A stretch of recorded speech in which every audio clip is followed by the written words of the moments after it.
This topic is absolutely incredible to talk about, and I'm really honoured to be able to share.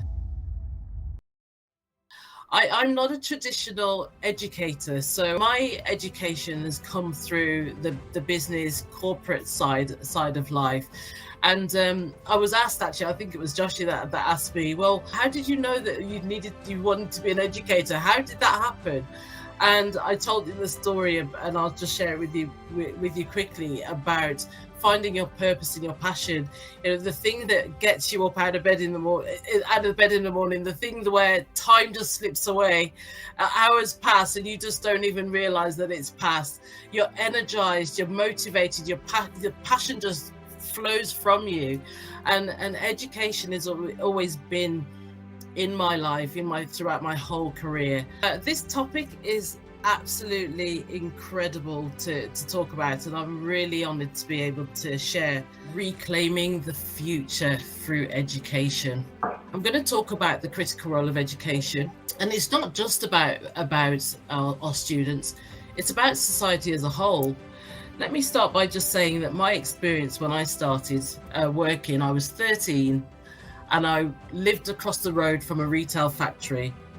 The reason this is important is because at the very beginning of the retreat, when our president talked about the different generations that are represented here, the 4 generations. As a teenager at 13, I was a cleaner in a clothing factory on a Saturday morning for 3 hours, and I was on a pound an hour. But because of the generation and because of the community and how we were brought up, the expectation was that you would continue working as a blue collar worker, you would continue working in factories. A pivotal shift happened for me where I thought, I don't want to work in factories for the rest of my life. Is this all there is?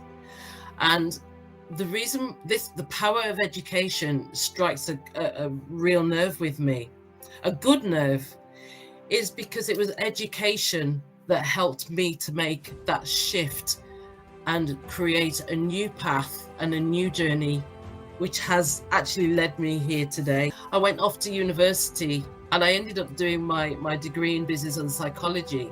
It was my driving force. And it created that economic opportunity and that personal empowerment for me to grow, be promoted into really senior roles. The power of education